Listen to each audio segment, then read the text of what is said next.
Vamos a abrir una mesa de análisis, por supuesto, sobre este tema. Paola Zavala, Vanessa Romero, muy buenas tardes. Gracias a ambas por estar con nosotros esta tarde, aquí precisamente en la octava. Paola, buenas tardes. Hola Jesús, ¿cómo estás? Qué gusto estar contigo. Vanessa, un placer recibirte. ¿Qué tal, Jesús? Un gusto. Hola, Paula. Hola Vanessa. Pues miren, ¿cuál es la dinámica? Suelto una pregunta, seleccionamos a una de las dos que comienza a hablar, 1 minuto y medio más o menos, yo desaparezco de la escena, cuando vuelva a aparecer su servidor, como la parca, es decir, ya para que vayan cerrando su idea. Y yo lo primero que les pondría sobre la mesa es ¿por qué sí o por qué no la prisión preventiva oficiosa? Y si gustan, comenzamos contigo, Paola, te escucho. ¿Por qué sí? Porque es evidente que viola varios derechos constitucionales, como el derecho a la igualdad, el derecho a un debido proceso, porque viola evidentemente la presunción de inocencia, porque puede generar, y sobre todo, que es lo que a mí me importa mucho más que la defensa individual de ciertas personas. Ahora decías, este amparo lo promovió alguien. Digo, si está en prisión preventiva oficiosa todavía no sabemos si estaba en la Unión Tepito o no, pero más allá de eso, o sea, me parece muy importante que le quitemos a la fiscalía el poder de acusar sin probar y de meter a la gente a la cárcel años cuando sabemos que las cárceles están llenas de pobres acusados, que eso justifica a la Guardia Nacional, a las fiscalías, ¿no? O sea, da a los gobiernos, porque no quiero hablar solo de estos, esto lo ha usado el punitivismo, lo han usado el PRI, el PAN y ahora Morena, ¿no? O sea, un punitivismo vacío, es decir, donde no hay realmente certeza de que los culpables estén en la cárcel, se traduce también en que es probable que los culpables estén en las calles. Entonces, ¿por qué sí? Porque hay que buscar que las fiscalías y el Estado generen casos sólidos, en donde sea claro o sea, que la presunción de inocencia, que las personas que estén en la cárcel sí haya elementos para pensar que son culpables de los delitos que se les imputan. ¿Por qué no? Y esa es una pregunta muy interesante. Pues porque están poniendo a la Corte sobre las cuerdas. O sea, es evidente que la prisión preventiva oficiosa viola tratados internacionales y viola la propia Constitución. Entonces, la pobre Corte está intentando malabarear con eso porque le llegaron estos casos cuando tendrían que ser resueltos por el legislativo. Ahorita tendría que haber varias iniciativas ya discutiéndose sobre eliminar la prisión preventiva oficiosa, porque a nadie nos interesa que la Suprema Corte de Justicia de la Nación se convierta en un poder constituyente. Vanessa, te escucho. Gracias, pues, a ver, ¿por qué sí? Porque creo que independientemente del tema filosófico, del tema ético, en donde todos creo estamos de acuerdo en el debate que es un acto inmoral, reprochable, sobre todo en un país en donde el sistema pues, de justicia no funciona como debería. ¿Por qué sí? Pues porque es inconvencional. Es inconvencional, va en contra de principios de la propia Constitución, de tratados internacionales, específicamente la Convención Americana de Derechos Humanos. Eso es porque sí. ¿Por qué no? Pues, creo que tengo dos vertientes. Primero, porque precisamente como señala Paola, pues más allá de poner a la Corte contra las cuerdas, pues estos son aspectos que la Corte ya debería tener claro si tiene o no facultades. Es interesante que le estemos entrando a este debate. ¿Pero por qué no? Pues porque las facultades de la Corte no le alcanzan para resolver la constitucionalidad, ¿no?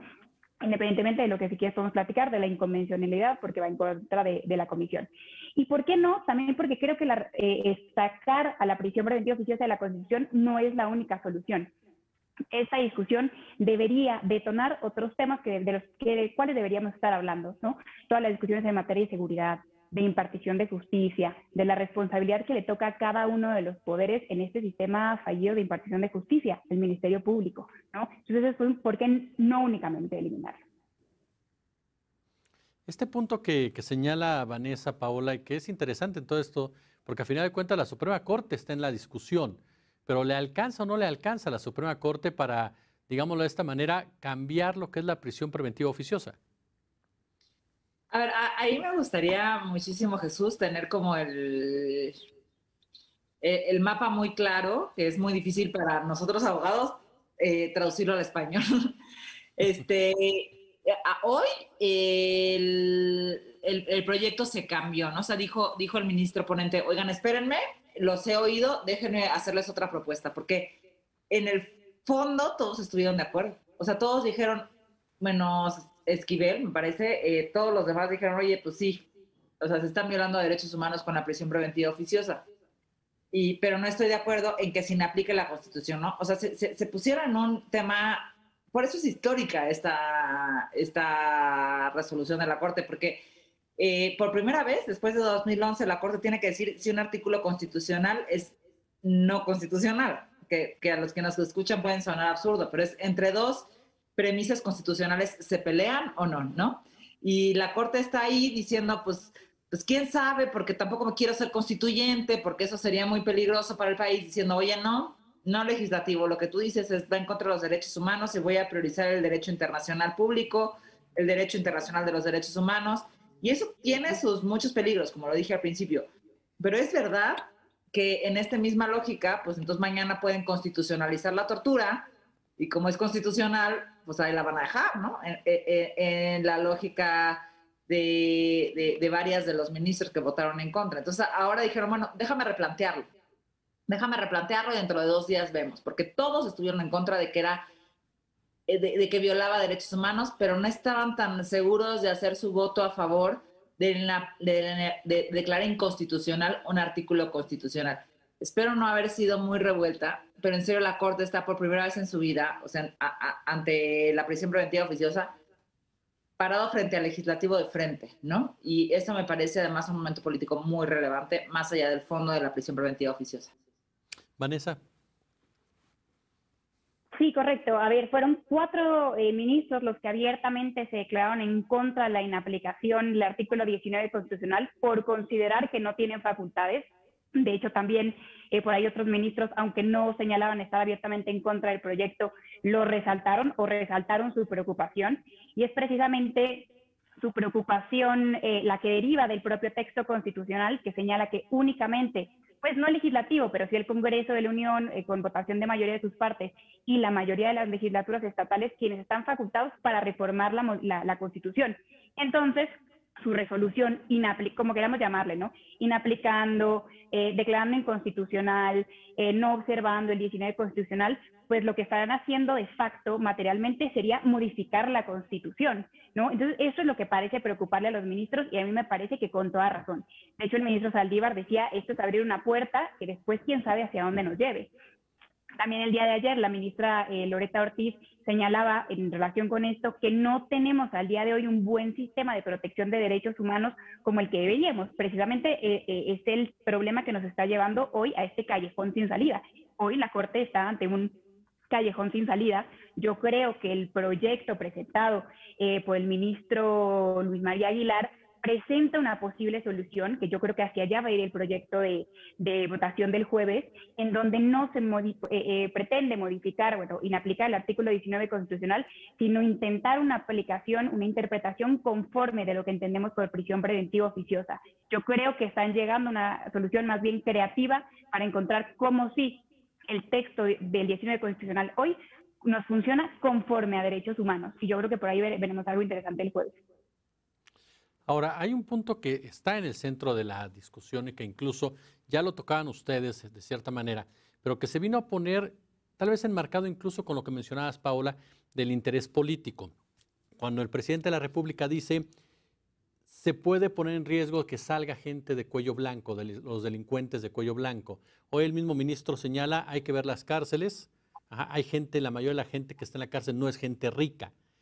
La prisión preventiva oficiosa, perdón que lo aterrice de esta manera, pero es como una carta de buenas intenciones, pero que ha sido mal aplicada por el sistema de justicia de este país, o de origen comete este tipo de errores, de ilícitos al fabricar culpables. Te escucho, Paula.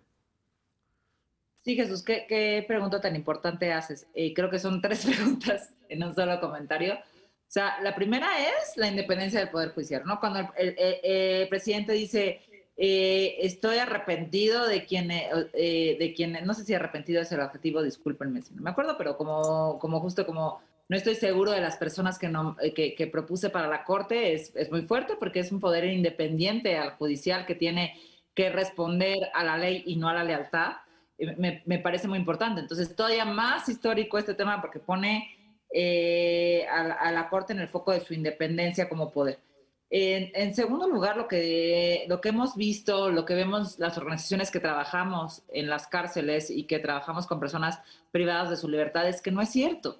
O sea, la mayoría de las personas que están privadas de su libertad no son estos personajes de cuello blanco, lavadores de dinero, ni estos grandes narcotraficantes. Lo que hemos visto todos en la televisión es que Cienfuegos no fue procesado, que Chapito, por las razones que tú me digas, no lo agarraron, ¿no? O sea, y que Calderón ahí está tuiteando y que no es cierto, ¿no? La gente que está en prisión son personas que no han acabado la secundaria, que no han tenido defensa adecuada, que hay un defensor público por cada 260 personas privadas de la libertad, que normalmente, y es lo que yo creo que al ministro Saldívar en serio le movió, fue justo ir a las cárceles, ¿no? Todo el mundo está hablando de las cárceles desde afuera, porque las cárceles son este lugar oscuro del Estado que nadie conoce. Entonces, quienes los conocemos decimos, los están choreando, no es cierto, aquí hay gente pobre, aquí hay gente acusada de robo, que llenan las cárceles y el gobierno, este gobierno y el anterior han dicho, miren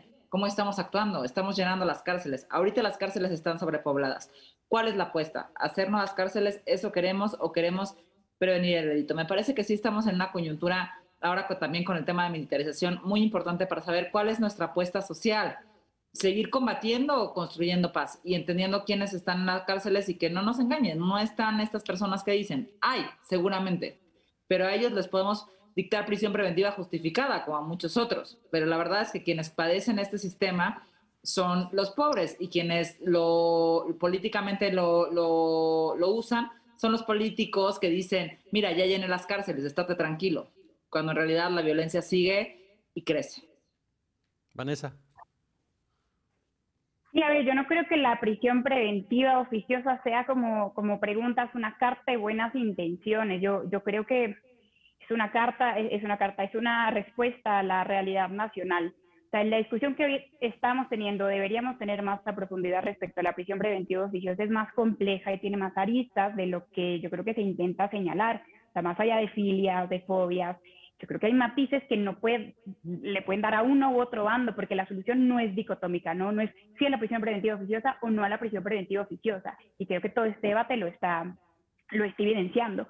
Este tipo de discusiones yo creo que evidencian lo difícil que es de últimas gobernar, ¿no? Si eliminamos la prisión preventiva oficiosa, tendremos también, y hay que considerar, un problema de seguridad que afectará a todos, ¿no? Si la dejamos, pues tampoco podemos ser éticamente inmaculados, ¿no? Yo creo que toda decisión tiene un costo y así se ve desde el gobierno. Y el costo pues será por un lado la seguridad, que también involucra vidas inocentes, y el costo, por el otro lado, pues implicará la aplicación oficiosa y sin mucho control de una medida cautelar efectivamente atroz.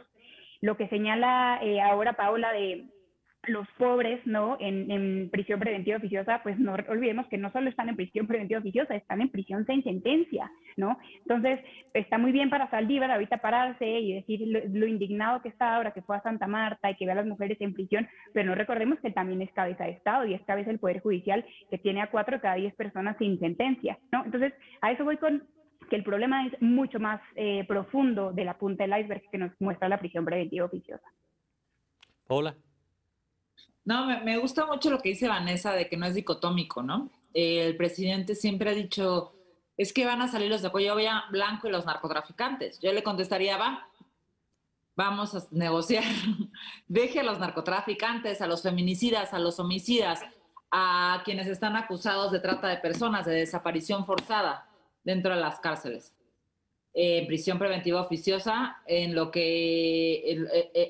porque me parece en este momento una prioridad nacional. No lo justifico, pero podría entenderlo.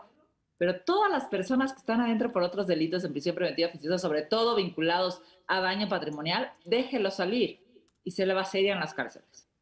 Entonces, creo que ese es un reto interesante. Ojalá, o sea, quien tiene que despertar es el Poder Legislativo. O sea, finalmente, quienes tienen que hacer el cambio, si no quieren poner a la Suprema Corte, porque te digo, la Suprema Corte está en un lugar muy incómodo. O sea, no pueden decir que no es violatorio de derechos humanos, pero les cuesta mucho trabajo, como también dice Vanessa y yo también, como erguirse en un poder constituyente que le diga al legislativo, no, estás diciendo que es inconstitucional un artículo de la Constitución. No las pongan ahí, o sea, inicien ya reformas constitucionales que pongan a la prisión preventiva oficiosa en otro lado o que limiten la prisión preventiva oficiosa, porque finalmente esta discusión no se ha acabado. El ministro ponente va a cambiar la discusión, yo creo que puede ganar los 2 votos que le faltan, y también viene el proyecto de la ministra Piña. O sea, creo que al final los jueces van a tener bastante discrecionalidad para aplicar la prisión preventiva oficiosa en el corto plazo. Vanessa, te escucho. Sí, creo que los retos que como dice Paula, pues vienen con posterior este proyecto que veremos el jueves de la Corte, o sea, son varios, ¿no? Primero, este tema de resolver cómo podemos desde nivel Suprema Corte resolver este tipo de antinomias entre derechos humanos protegidos en tratados internacionales y Constitución, ¿no? Pues no es tema menor. Resolver temas de inconvencionalidad claramente por jueces locales, ¿no? Empezar a discutir otros problemas de nuestro sistema judicial, digamos, en el mejor de los escenarios, ¿no? Creo que contrario a toda técnica legislativa, pero en el mejor de los escenarios, el jueves se declara inconstitucional el artículo 19. ¿De verdad creemos que tenemos el problema resuelto? La respuesta es no. Entonces, empezar a tener estas otras discusiones que vamos a tener pendientes, ¿no? Como facultades de investigación del Ministerio Público, su carga de trabajo, ¿no? Las reformas estructurales que tenemos pendiente en el sistema judicial. Es una adición claro, revisar en su caso el catálogo de delitos que está en el 19 constitucional, que yo también coincido que es amplísimo. Para concluir, les hago la siguiente pregunta. Estamos, como bien lo señalabas, Vanessa, en la punta del iceberg.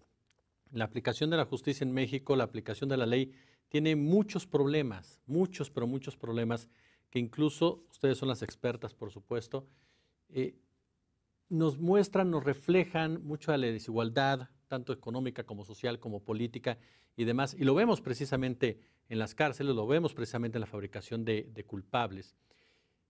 Estamos ante la oportunidad de cambiar eso, de utilizar la misma prisión preventiva oficiosa como una forma, una manera de profundizar todavía más en este tipo de debates para entender lo que realmente está pasando en nuestro sistema judicial, lo que está pasando en nuestro sistema de impartición de justicia, que desde hace mucho tiempo, pero muchísimo tiempo, dejó realmente de funcionar de manera adecuada y empezó a afectar más a sectores vulnerables que realmente a los que quisieran. Porque, caray, cuando uno se pone a revisar, por ejemplo, a los grandes delincuentes de este país, en el PRI, en el PAN, empresarios y demás, no pasa absolutamente nada con ellos. Yo es la pregunta que les haría, y perdónenme lo rebuscado. ¿Estamos ante una posibilidad de ubicar lo que realmente está fallando a raíz de esta discusión o nos vamos a quedar nuevamente ahí, en la punta del iceberg, como lo definías, Vanessa? Primero inicio contigo, Paula. Ay, Jesús, qué pregunta.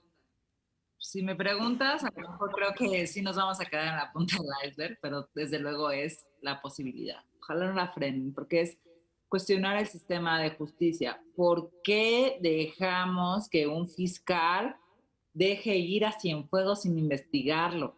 O sea, ¿cómo es posible que eso haya sucedido? ¿No? Lo que acaba de decir Vanessa, ¿cómo es posible que la Suprema Corte diga, sí, qué horror la prisión preventiva oficiosa, pero haya tantísima gente dentro de prisión que lleva más de 2 años en prisión sin sentencia justificada o oficiosa, y que cada defensor público tenga 260 casos, ¿no? ¿Cómo eso le llamamos justicia? ¿Cómo creemos que esta justicia de este gobierno, igual que la de Peña y igual que la de Calderón, no es facciosa, no se usa políticamente? Entonces, yo sí creo que es una oportunidad y eso es lo que yo he querido comunicar, y gracias por el espacio otra vez, Jesús, decir, no solo es los derechos de las personas que están privadas de la libertad y su presunción de inocencia, se trata de nosotros aquí afuera. ¿Qué estamos persiguiendo? ¿Cómo lo estamos castigando? ¿Y qué estamos evitando? Porque hasta ahorita no hemos logrado evitar los homicidios, ni los feminicidios, ni el narcotráfico, ni la violencia que todos los días nos acosa en este país. Entonces, a mí sí me parece que este es el momento de cuestionarnos nuestro sistema de justicia entero, que podría ser una gran carta, un gran trampolín. Sin embargo, creo que políticamente no le conviene casi a nadie, o por lo menos a los 3 partidos importantes, PRI, PAN y Morena, y que lo dejaran pasar, o como el presidente hace, pues presiona a la Suprema Corte de Justicia para que las cosas sigan igual. Cierro contigo, Vanessa.